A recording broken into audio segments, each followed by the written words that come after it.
Jamie, welcome to the Way of Champions. I'm so excited we were able to find a time where yourself and Jerry and I, our schedules, the moon aligned with the stars, and we all got together here. Perfect. Thanks for having me. Yeah, I'm excited because I love you and I had a conversation a few weeks back, and you had reached out, and it just I find it very interesting in the position that you're in currently, working with the Dutch Field Hockey Federation and really performance director for the youth players currently. But you've been in every role, I think, as an athlete and as a coach. And we're talking about the same things a lot, like whether it's grassroots sport or the people heading to the professional level, player welfare, environment, talent development, what is talent, all that. And so after our conversation, I said that we need to record something like this. So we got you on, but maybe let me just start and just say, can you just give people a little idea of what you do today, but also like your incredible playing background and coaching background with multiple World Cups and Olympics and all that sort of fun stuff. All sort of fun stuff. Yeah, for sure.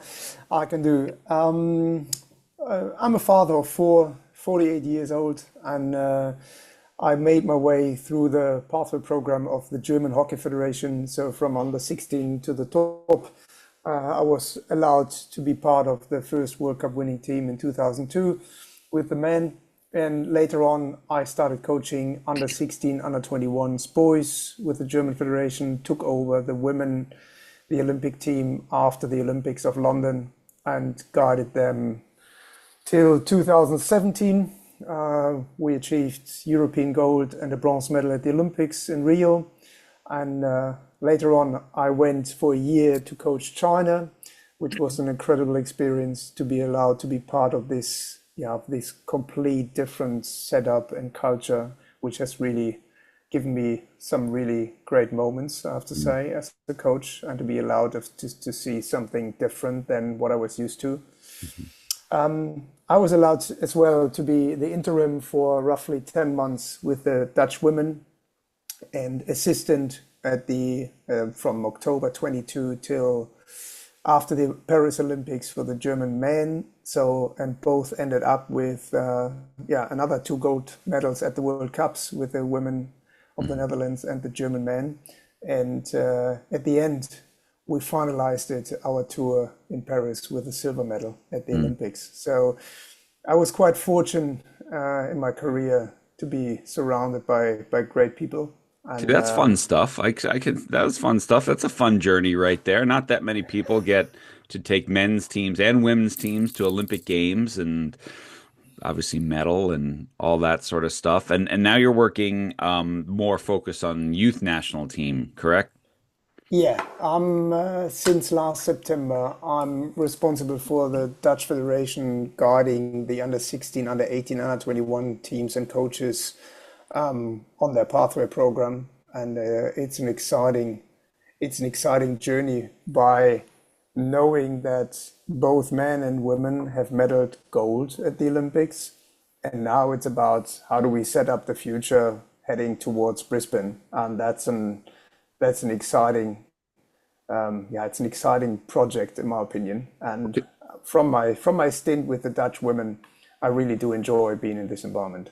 Well, without divulging too many state secrets, let me ask you this because I was just this past weekend, I was with a bunch of the USA Ice Hockey Yeah. Federation directors, coach developers, and we were doing putting on an event together. And this is always one of the things. How do you future proof the game, right? The tactics of the game, the physical demands change as the tactics change.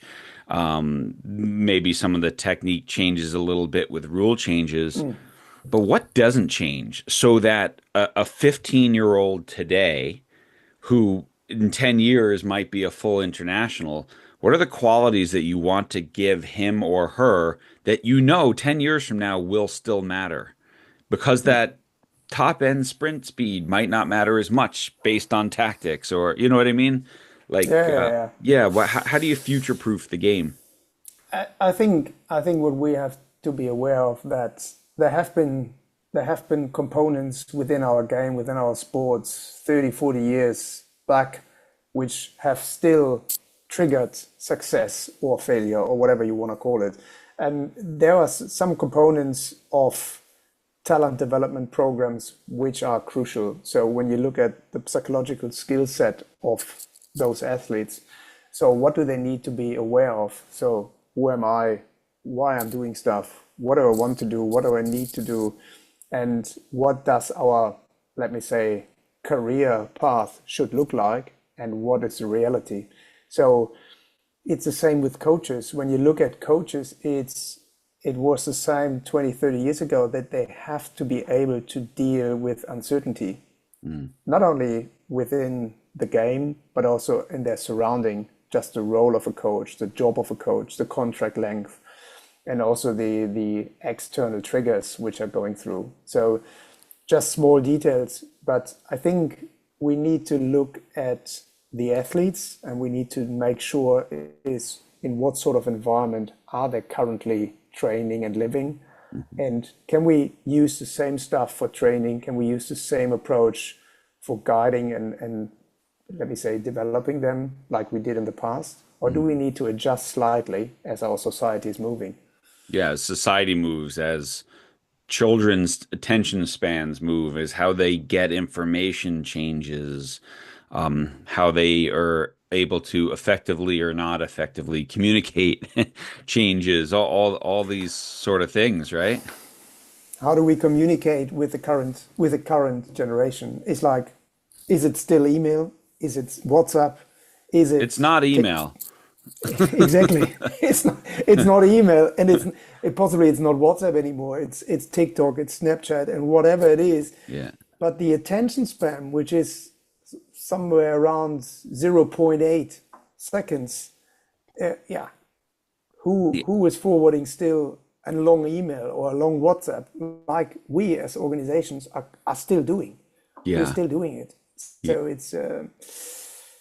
it's a good challenge in my opinion. It's really a Yeah. good challenge to give them a hug and to guide them and to support them, but also to, in my opinion, that's very different to the early ages, to listen to them.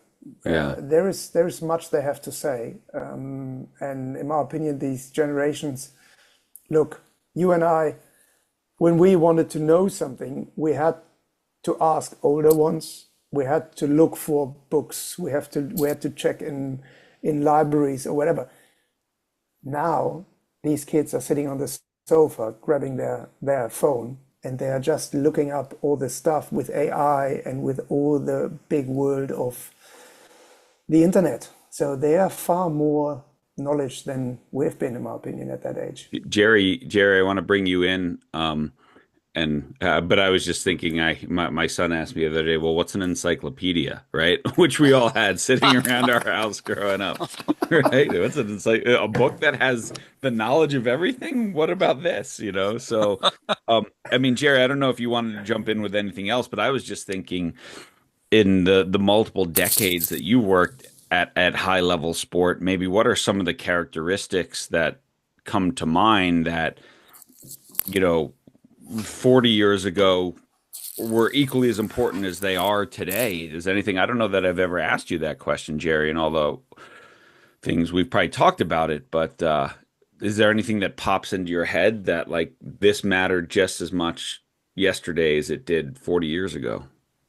Is that a question for me? Yeah, yeah. Yeah, well, good. Thank you. It's a great question. And, I'm going through a lot of that examination now myself, with the work I'm doing personally. Things change. That's just the nature of life. If there's anything that's permanent, it's change. It'll always be here. Uh, you know, uh, Jamie, as you referred to, AI, social media, everything's different. The names of the Generation Z. I don't know what generation I'm from. I guess I'm the lost generation. I don't know. But so all these things change it, But what I notice, it doesn't matter. Like I've been at this for 45 years, and I don't care if I was at it for 100 years. I think there are certain things that that are the same, that will never change, and going forward into the future generations that you're going to be dealing with, Jamie, there are certain things that will not change. I believe that youngsters in particular, and oldsters, if they would admit it, we all crave, we're starving for. There's a hunger crisis, but it's the hunger of the soul, not the stomach. And I believe that we crave connection, belonging, Yeah, caring. We care about being empowered. We care about love for each other. We feel about wanting to be loved. And there's also, if I could add this, there's also more need uh, for soul work because we're not doing the soul work, the deeper work. And what that brings up for me is, as sports psychologists say, we approach the brain, but I look at it and they say we never approach the soul. And to me, mental preparation is one thing, but what about soul preparation? And what that becomes is grit and tenacity and fearlessness and selflessness and resilience and all of these kind of elements. The need for those will never change. When you're coaching in 20 years, those same athletes will need to develop resilience and fearlessness. And what are we doing to develop that? And it's so much easier working with the mind. What are we doing to develop those qualities? And I'll stop right here is what about the idea of caring and connection and love and empowerment and those kind of things? So just by your facial expressions, I can tell you've got a lot going on in your mind. You're triggering a lot of points I'm dealing with, and I have to refer to. There's a great quote I'm using quite often from a great lady from out the US, Maria Angelou, I Maya guess is the name. Angelou, yeah. Maya Yeah, Angelou. it's she's just great. When she just said, "It's like I've forgotten what people told me. I've forgotten what has happened, but I've never forgotten how they made me feel." So Yeah. just phrasing, and I can say within my study at Dublin City University, I learned so much about these caring coaches, how important it is, how really crucial it is to create a common ground and to have an idea about me as a coach being part of something bigger, of being allowed to support someone and to guide someone, which brings responsibility with you. And Jerry, to be honest, the word love is not very often used in the past in the combination with high performance environment and sport. But when you're talking about taking care of someone, having love for something, for someone, for a bigger thing as a team, then you behave different, then you approach people Yeah. differently. Yeah. And Yeah. I can tell you that the difference of what I've learned in my career is the difference at the end is not the X and the O's on the tactic board, and it's not the amount of weights you've pushed. At the end, it's about the connection within the group, Hmm. with your coaching staff, and the belief you have and the faith you have in the others that you can overcome much more than just an opponent, that you can work through something and throughout something with someone. Hmm. That makes at the end in high performance sport more or less the difference of meddling, not meddling, of fulfilling your dream or not. Yeah. I like what you say that it's important for us to all understand is that it's not talked about. It's really interesting. It's not, but if you ask every top level coach in the world, yourself included, I'll include you in that. What happens is they will absolutely state if you ask them the question, what's the relevancy of love in your culture? They'll say it's crucial. I mean, like a Phil Jackson, American coach, professional Yeah, basketball coach. Without love, he wouldn't have won any of those 11 championships. John Wooden, when he retired, said there was a lot of love in my coaching. And what we're Doc doing, Rivers. what we're doing now is we're finding out that we can teach this, and people are craving it. People really want it. I don't care what your background is. And they not only want that, but they want to find ways to train their athletes. I believe that resilience, fearlessness, grit, tenacity. I believe these are learned behaviors and they can be taught. And people A don't know how to, they know it's important, but they don't know how to do it. And even if they know how to do it, they're afraid to do it. We're afraid of the word love. Love has so many connotations. Kumbaya, sitting in the circle, holding hands, and oh, isn't this beautiful? Yes, it is, but it has a lot to do with performance, doesn't it? Like when you look at high performing Dutch teams, there's a lot of love in that culture. And when It you look is. at the low performing teams, there's not a lot of hate, but there's a lot of fear. Yeah, I agree. And what I can say is that, and I can only refer to my own coaching career, is I stopped coaching in 2018 because I felt like there's something missing. One, it was just the recognition of being a coach of an Olympic team who has already medaled and who has won something, but recognize I'm far away from being authentic. I'm far away from doing something which I really love to do and where my passion comes from. And if you just look around, and I did that for a long while in all the curricula and all the coach education programs, it's all about tactics, it's all about technique, it's all about physical fitness, strategy, people's management, knowing yourself, learning to know yourself first, knowing your drivers is not part of any. And I really checked in many institutes, and at the end, I was quite fortunate to be part of the Cruyff Institute to do the master in coaching because it's all about you. It's all about you, and if you, as Johan Cruyff said, if you can't coach yourself and if you don't know yourself, who do you think you are that you can coach others? Mm. So, and there is so much in it. There is so much simplicity, but it's so crucial that our coach education programs and the people who think that they can educate others to be allowed to coach youngsters, young guns, future stars, they need to know more about how to approach people with not one idea, just to have a tool set in place where you approach within a team different individuals with different roots and different experiences to make sure that they can grow in their own tempo and speed. And Mm. that's something what we as organizations, we are not really taking care of that. Yeah. It's And this is, in the coach development, coach education work that I do, I always sort of lay that out for coaches in a little activity and say, list the qualities of your favorite coach, list the best ones. And then, they'll write down five things. And I say, okay, now on one wall, put the ones that have to do with the X's and O's. And then the other wall, put the qualities that have to do with connection, right? And relationships. And that's where 80 to 90% of the stickers go, is the relationship wall. And I'm like, and where is this in your coach education? It's rarely, if ever, mentioned, and maybe there's more people talking about it now than there were 10 years ago. But when I did my A license for U.S. soccer, we didn't talk about that at all. That wasn't even part of it, right? And so, I think when I have a friend who is categorized high performance this way. He says, there's three components. There's your intentions, your actions, and your state, right? Your state of being. And intentions, we all have the same intention on Saturday. You want to win, I want to win.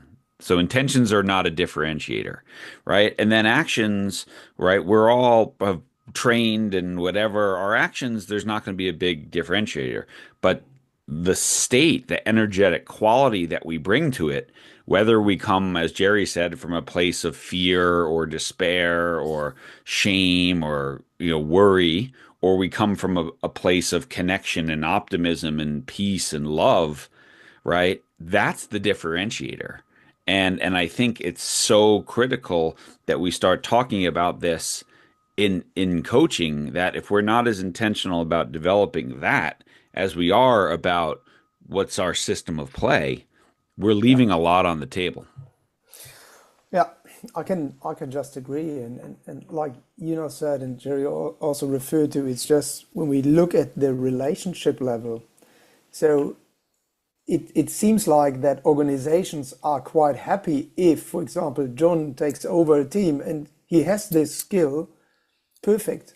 But if they replace the coach and there's someone else coming and he does not have this skill, okay, then we have to deal with something else. But if it's for us crucial to have someone who is able to understand what is self-regulation, what is emotional control, what is resilience, adaptability, and what is the connection piece and how does it look like, not only being busy with winning, but being busy with leaving something behind, which is quite bigger than that. Um, it's crucial in my opinion. But yeah, So, so I'm going to circle back to something that I think is the most important thing you've said so far. It's all been important, but you said right from the get-go is the first thing when John asked you about yourself, he said, "I'm the father of four." yeah, I think that's the most that's important. To me,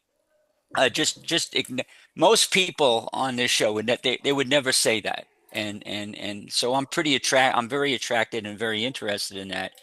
I think I have four children myself. John has two kids. I think the most difficult, challenging work I've ever done in my life is raising four kids, not just being there, but having healthy kids, growing up in an yeah, environment, in an environment which is really the kind of environment I want to create for my athletes when I'm working with a team, right? So I call my kids my Zen masters in residence, right? Do you lovely. feel do you feel like you've learned a lot from your kids in the sense that it's helping a lot of what your input is right now in terms of coaching, in terms of observing what's important? Because they really force you, don't they, to look at the human element. I mean, Yeah, talk about connection and caring and love and empowerment. This is all about what raising healthy kids is all about, isn't it? And is it any different I've noticed a lot of coaches who do have kids, and I'm not sitting here saying everybody needs to have kids. It's not for everybody, right? no, no, no, Right? no. However, it does have an impact, and I'm just wondering if you see a correlation between your parenting, fathering these children, and where you're at as a coach today and what that's done for you. Yeah, it's a really great question, and I would say yes. I've learned a lot from my kids. They've taught me so many things. Um, Being part of this journey throughout the last years, and it's just the way kids approach you. For example, at the World Cup or at the Olympics, where they have been around, and just looking at stuff through the eyes of kids, it's just different. They just see the world how it's going, just from without all the experience which they don't have.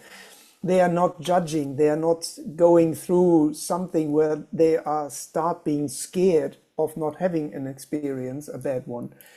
And I can just say that when I saw my kids being around with the Dutch women's team, not being able really to articulate in a proper English, not even able to understand Dutch, but just looking at them through their eyes and just their behaviors and their actions, and they just fell in love with these women, vice versa. That already showed me again that it's us coaches who make it more or less complicated most of the time, who are start thinking about what can go wrong all the time, and are thinking about, okay, is there something which might should scare me or not, instead of, I'm here, I love to be here, I belong to this, I'm happy to support you, let me know what you need, and it's my duty to make it happen, and I'm here for you. And that is a complete different way. And I learned from my kids, and I've got three sons and one daughter, and I can say my daughter made the difference in really teaching me stuff, a complete different way of approaching Yeah. problems, talking through, being available. Jerry's the same way, three boys and then a daughter. Yeah, So yeah, yeah. and like Jamie, I'll agree. It was the daughter that started teaching me a lot about this, Yeah. and I think there is a difference between male and female athletes when you're coaching them as well, and I believe that the feminine a lot of the work that John and I do has a high component of femininity to it. What I mean by that is the connection, the caring, the love. Guys want to pat in the butt and get out there and do it. And, no one's talking about how they feel and what have you. But yeah, so these are ways that we can adapt to our coaching because parenting is just another way of coaching, isn't it? And, you know, It's a great learning environment for us. If yeah, if yeah. we if we stay open for these Ah, learning, if we stay we're, open for this learning. yeah, that's important what you just said there. Do you want to elaborate on that at all, or? Yeah, it is. I talk to also I talk to a lot of coaches who are not talking about at all about their private stuff and who just keep it apart. So one thing Mhm. is coaching, job, business, and the other thing, and they are complete different. They are complete different behaviors they are Yeah. showing, and sometimes I'm asking them, what is the difference between you being the coach and you being the father? Mm. How is the father going if something is not going good and the shit hits the fan? And what is the difference in as a father, soft, clear, transparent, Hmm. caretaking, Hmm. and as a coach, behaving in a way of it should be like this. Hmm. Someone told me it needs to be like this. Yeah. So it's not them, it's not who they are. And that gets back to the whole thing about knowing yourself. If you Mm. really That's know it. yourself, then you can bring that package from right from home, you can bring it onto the pitch and and then it comes down to the idea of being genuine and authentic, right? And vulnerable and all those other things that make great coaches great. Yeah, but it's like I said before, it's I started working and you can identify it pretty simply. I thought a head coach within the German association behaves like this. No one did an onboarding. No one told me how to do. No one helped me to reflect on that. So Mm. I was a complete unreflected coach running a system without knowing, okay, stop. Is this the right way to do it? Mm. Or so being reflective is one thing, and later on, and I started with that, to be honest, with the German, no, with the Dutch women, being vulnerable. Mm. I wasn't keen on taking over this job. I knew before it will hurt. I knew the being a head coach of something like that, it hurts. It's not always a blue sky and a lovely day and the sun is shining. It's really something, it really is asking something. And I was aware of, look, there's a reason why I stopped coaching.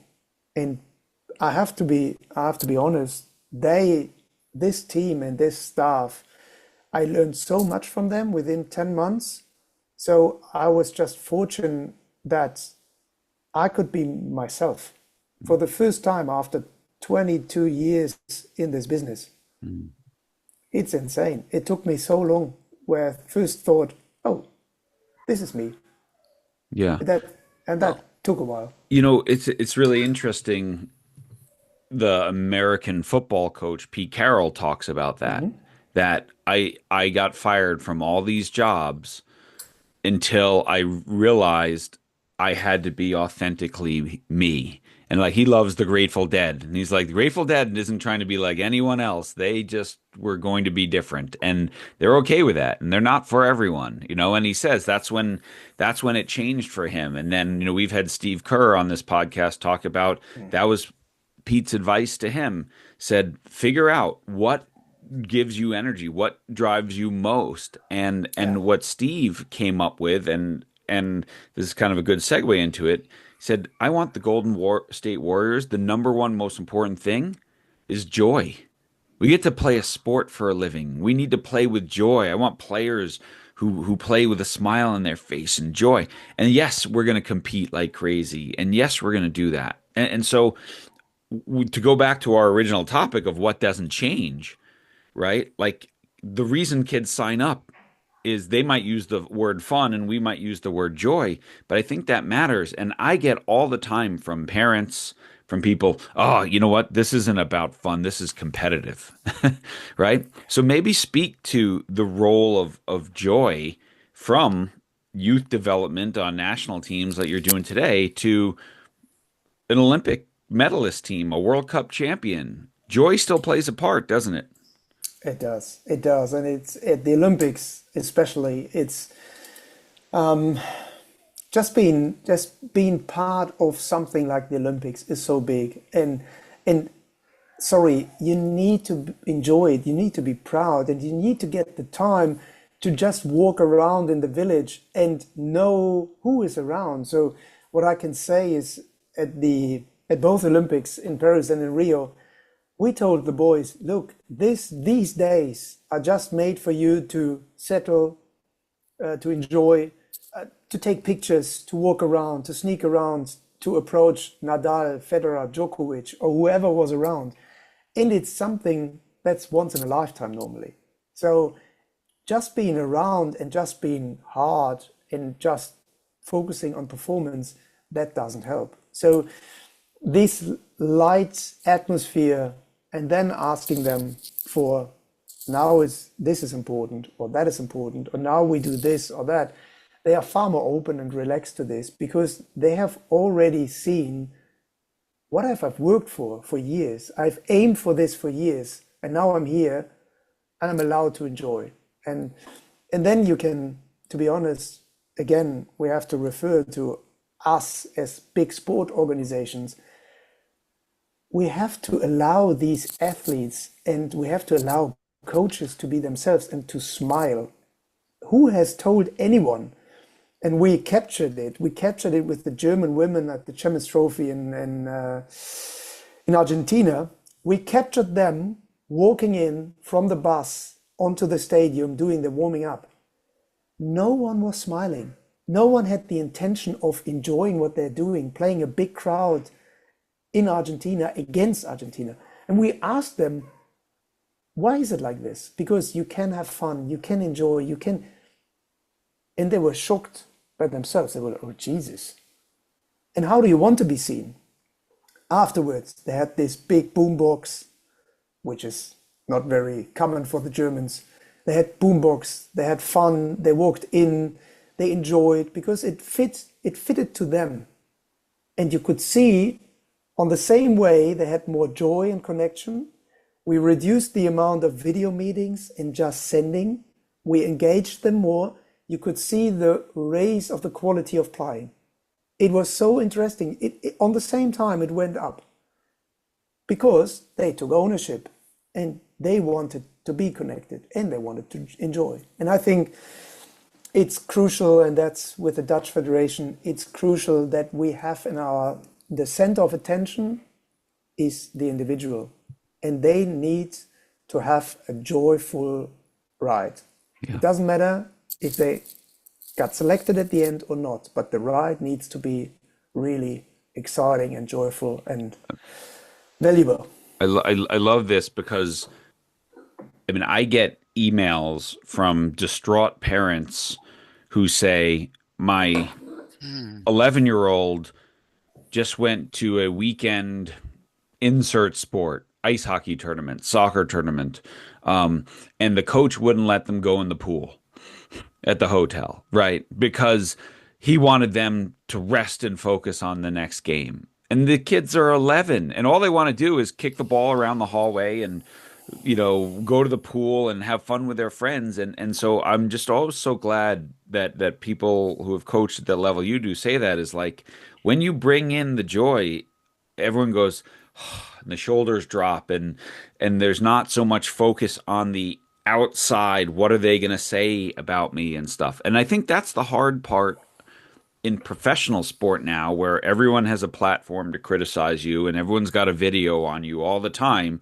that when they see you make a mistake and smile, all the trolls come out and say, oh, you just don't care. You don't love your country like I do. You don't, which is completely false, because none of those people saying that have sacrificed what that person has Yeah, and so I just think it's just so important we keep reemphasizing that. And now joy does not mean the absence of competitiveness. Joy does not mean that it's not a demanding, high standard environment. Joy does not mean that we're not working hard. It just means, man, I was rough. I can't wait to do that again because I got better because I connected more. And so it's just you can comment on that or we can move on, but I just want to just keep emphasizing that. Or Jerry, you can comment on it too. Yeah, I love this topic. I feel very joyful about bringing this up, and it makes my heart sing. And I can remember working with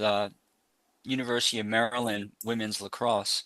And by Mhm. the way, I did work with I don't know if you know Missy Maharg or you heard of her. I know her. Sh Yes, yeah, I she's met a her. I met her. She's sh still yeah. coaching. Yeah, she's still coaching. She just signed a contract for 2028.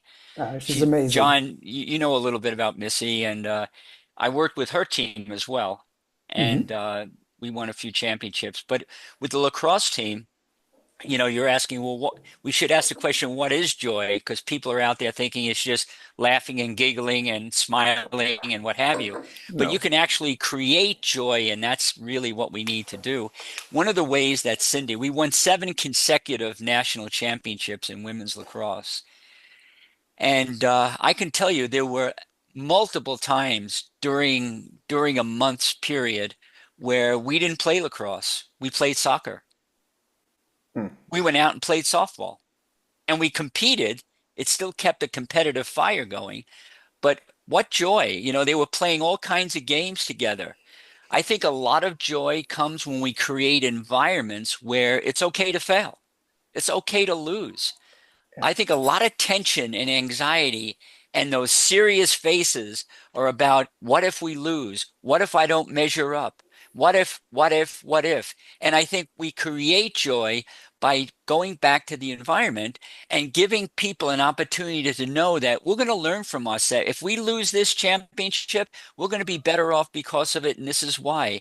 And it has to be safe. And I'm more Yeah. joyful in a safe environment than I am in an environment that's not safe. And so I Yeah. I guess I'm just saying that I have experienced firsthand joy not even playing the sport that we're shooting to win the championship in by creating Absolutely. that environment. Yeah. Absolutely. It's just riding a bike together, going by bike to training and not by a bus. Just doing something different, just having time, giving them time, creating time to connect. That's also important, that we don't overload our training schedule and Yeah. everything we're doing, that we just, Yeah. let me say, organize, facilitate in a way of giving them the opportunity to do something different and encourage them. This positive reinforcement of it's totally okay not to be okay, it's totally okay to do this. It's not about the training's load, it's about we can have fun at training, we can have fun beside the pitch. It's just about what do we need now? What are we aware of? And that we have more consciousness about what we are doing. To be honest, I see so many teams training so hard, but the reason behind, the trigger behind, the joy within, I don't see. And then it's just a matter of time that they are failing. And John, you know it far better than I do, but you see so many coaches on the sideline coaching as there is no tomorrow. And where you're like, look, it's not about you and it's not about winning. It's about giving them the opportunity to perform. That's our job, is to make it happen that they are able to perform. Our job is not to win a medal. And And there's you a and big you difference. can't and I contend that you cannot perform at your highest level if you're worried about losing, if you're worried about making mistakes, if you're worried about Absolutely. not measuring up, if you're worried about this and that and the other thing. And I think that that comes back to the environment. And I really want coaches that are listening to understand that we can create that environment. John and I help people do that. That's a big part of our work. We implement. It's one thing to talk about joy, but okay, so tell me, how do we bring joy? It's one thing to talk about love, but how do you bring love to the table? What does that mean? and you can do Yeah. this, and so you've never seen an environment where there's a lack of joy and a lack of connection and a lot of lack of care. You've never seen an environment like that be successful.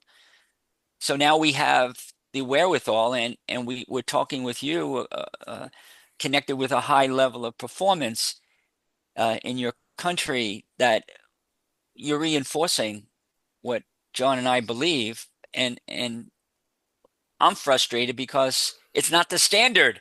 It's I want it to be the standard, and it's not. And I'll always have work because of that, but that bums me out. I don't want to have work. I want to sit back and look at the standard as being what we're talking about.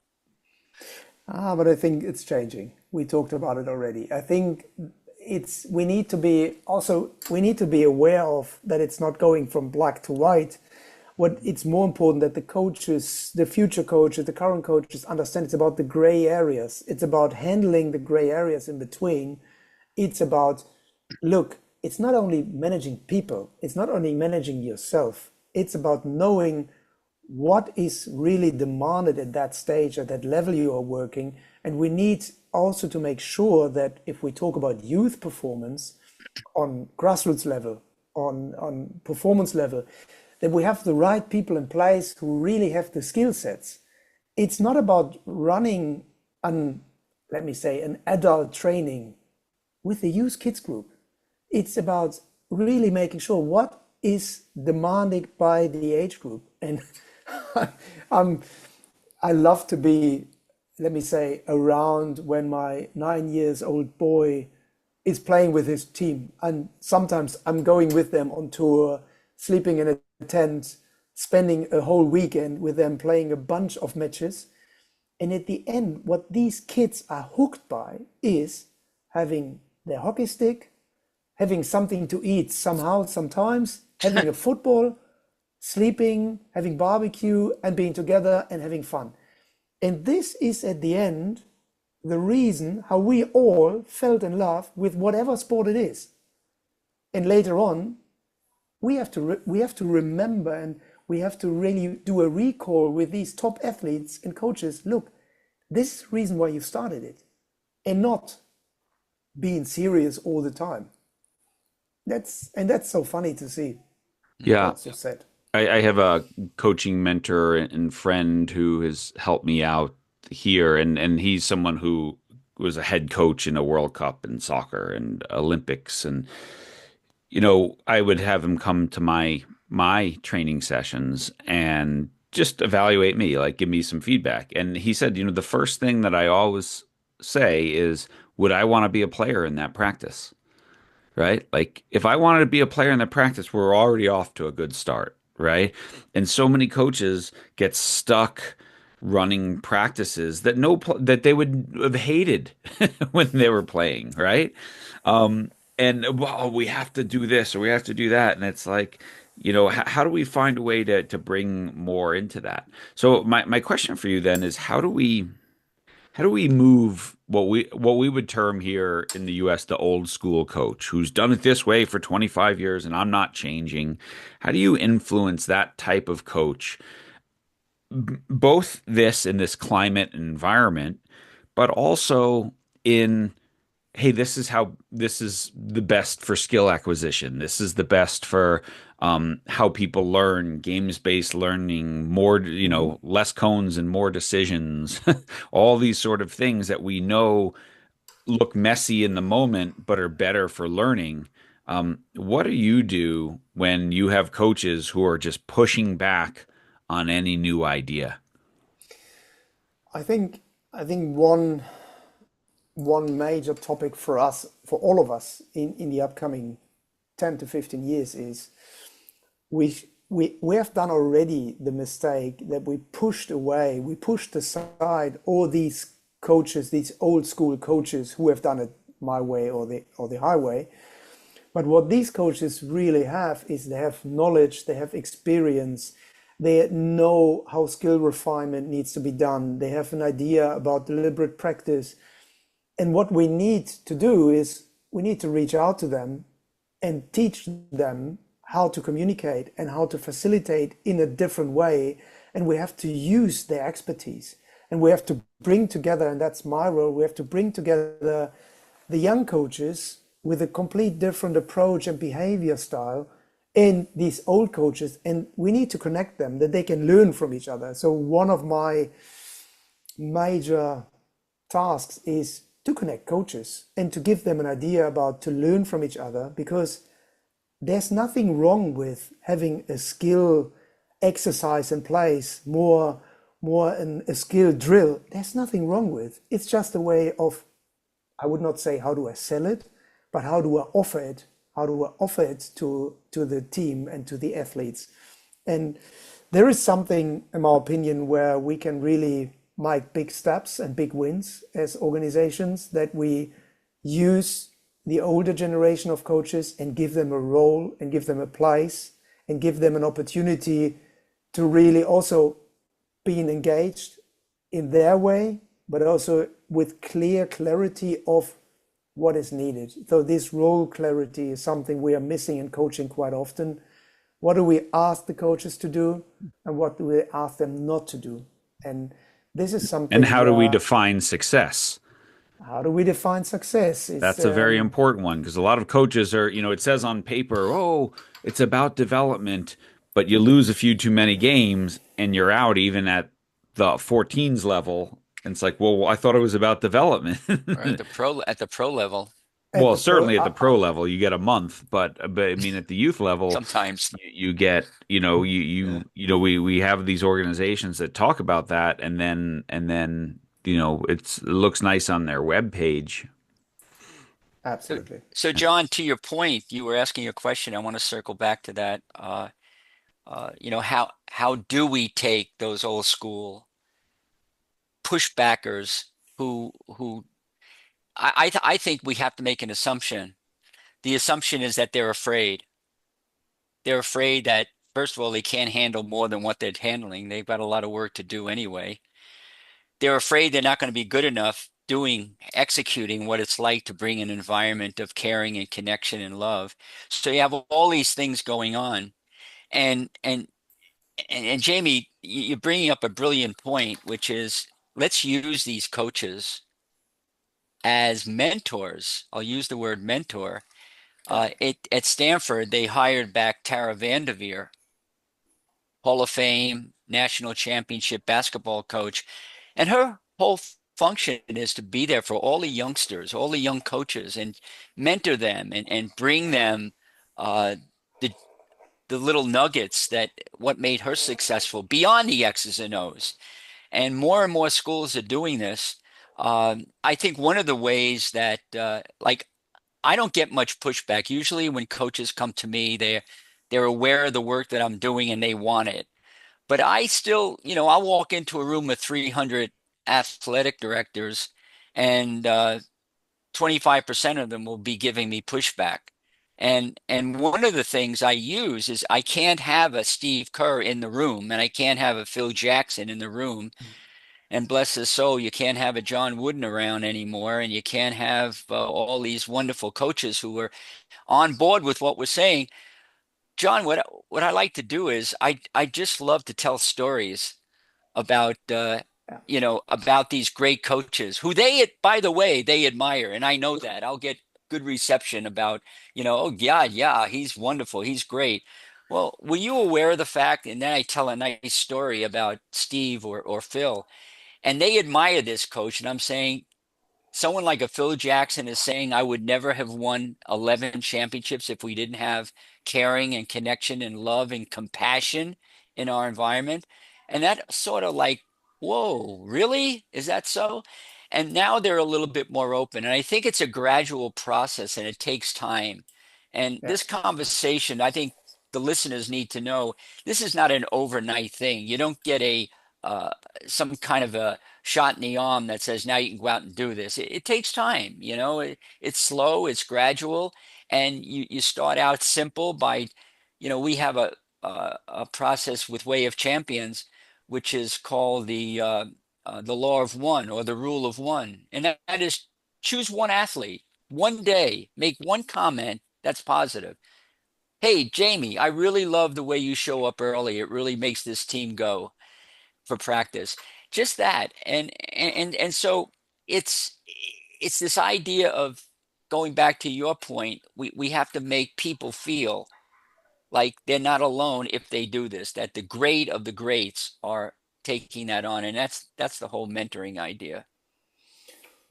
Good points, really good points. I love it, and I'm sure what you're saying about the pushbacks and that they are scared. It's what we have to recognize. They came a long way, and they are in a certain position because of what they have done, what they've shown, what they've been asked for. And we have to appreciate that and we have to recognize it. And we cannot say it was wrong. We have to admit that things are changing and we have to ask them and invite them. It's really about inviting someone to join something. Mm, It's not telling them what to do.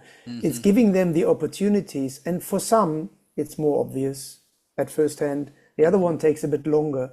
And what we can do is, as people in my position, we need to be available, we need to be consistent, and we need to be role models. So I cannot ask them to do a certain thing if I'm not showing it myself day in, day out.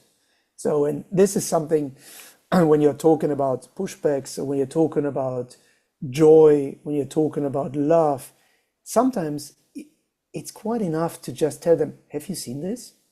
Have you recognized this? It's just a small coffee talk. It's just between a session. It doesn't need to be a meeting. It's just this constant in. It's like with our relations, with our families. Relation is work. We have to work for it every day, and it doesn't need to be hard work. It can be a joyful work, but it's on us. In I love that you're using referring to top coaches and top athletes, and I love to refer to Desmond Tutu quite often. mm. It's just Nelson Mandela. Nelson Mandela, Desmond Tutu. Just send them a video and just ask them, "Hey, have you ever listened to this? Listen to this, and then we can talk about it later." It's just the simplicity of "I am because you are." Mhm. That's it.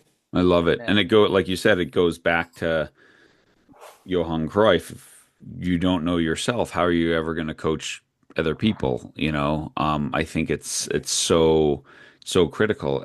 And I also have found, and maybe my question to you is, you've been part of so many high performance environments or federations, from Germany to the Dutch to China to the US and whatever. At that level, have you ever seen a coach get fired because they didn't know enough about hockey? It's It's it's not why you no. lose your job. It's not why you lose your job. Most of the time, it's the connection piece, and it doesn't matter in which level we are talking. The ones who are running the boards or the one who are running the performance level, whatever. It's mostly about they have not managed the expectations, they have not evaluated beforehand, always based with emotions, not based on just the process and other topics and the connection and the development and the growth piece. It's that's what I'm talking about. We can really develop a lot of things in an easy way. It's not rocket science, but we have to invest into the people because we are the biggest hurdles in any organization, but we are also the crucial culture carrier, let me say it like this. And we are the ones who can really be the driving force if we use the people in a right and honest, yeah, in a lovely way, in my opinion. Have It you doesn't need to be hard. do you with currently with the Dutch Federation, how much time or any time do you spend with coaches? Take away hockey. Here's Gen Z. Here's how they communicate. Here's how they act. Here's some of the statistics around them with anxiety, stress, fear, all these different things. Like, here's who is in front of you today, right? And so, how can you serve them? Just like, I mean, a doctor can't do surgery unless you know what's going on with the patient. Well, as a coach, if you don't understand all the motivations and the influences and the things behind those athletes, how are you going to teach them? How are you going to mentor? How are you going to coach? How much time do you spend on that? Because I think that's almost like the first thing I would do with a group of new coaches for a new year is like, here's what an 8-year-old is thinking. So stop treating them, like you said, like an 18-year-old.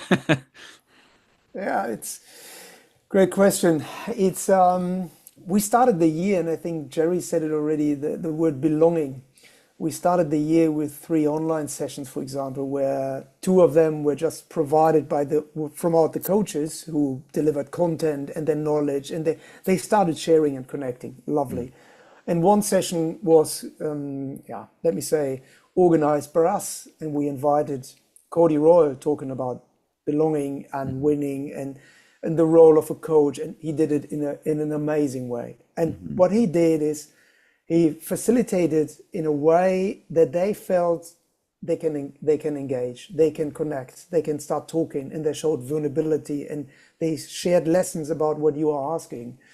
And when we are training weekly, Monday the under 16 and under 15, and Tuesdays the under 18s, and across the days the under 21s as well, a lot of them, the coaches, the staff, they are connecting and they are talking about everything beside hockey. It's so funny. It's not about the videos and the tactics. It's more about how to approach, how do they respond, what are you busy with, what has happened, how can we facilitate, how can we really make sure that the environment is more transparent, that the connection piece is in place. So my role is more or less, I would say 20%, 25% based on let's talk hockey, really hockey. My role is more get them together, connect them, and let them then decide, do we talk hockey or do we talk something else? And something else becomes bigger and bigger. But again, we need to balance it. We need to balance to make sure when do we have time to really focus on what sort of topic. And this is something that's really the fun piece in my role, I have to say. Having a program in place long term and giving them clarity, hopefully. And when we talked about let me say, the unknown pieces, what's next, when you're talking about coaches are driven by results, we have given them clarity for everyone within the staffs already for the next season. But the big peaks are about to come. European under 18 in the summer, the big 8 nations for the under 16, the World Cup in the under 21s in December. But they know now it's not about the winning piece. We are running a process with them. And because they're, let me say, a colleague of mine, a very experienced one, always says, we need good people in this organization who are able to work together in a good way. And this is what we need. We need good people on board all the time.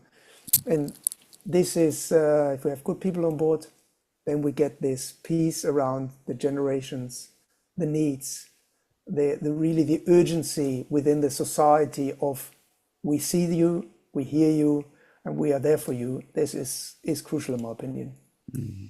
Jamie, that was probably a great place for us to end right there. We've blown through our hour and everything, and Crazy. it was a wonderful conversation. I know I'm so appreciative that A, that you reached out, but B, when I get to talk to people like you, and I think Jerry would echo this, who again are being judged in an Olympics, are being judged in a World Cup on that it comes back to these things that we're trying to teach coaches coaching 12 years old. It's about connection, it's about relationship, it's about love, it's about communication, it's about listening, it's about respect, and it's about joy. I'll never want to forget that one. So any final word from you, any final thought that you want to leave people with? And if anyone wanted to connect with you, how would they best do that?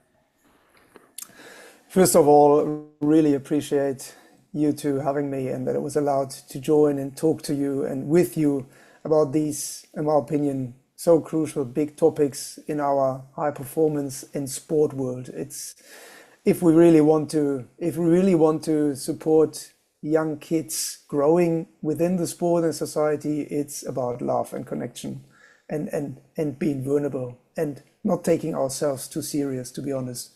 And you can find me. I'm not a social media guy. I will never be. But what you can do, you can join my website, jamimuelders.com. That's the only thing I, after years, agreed to, and that's a funny thing. But to be honest, what you two are doing within the world of sport, connecting people and talking about it, keep going. It's so important to spread this message around the world because there are so many good people around, and sometimes they don't think that they are heard and seen, and they think it's about results and medals, and it's about a different stuff. It's not about medals. Yeah.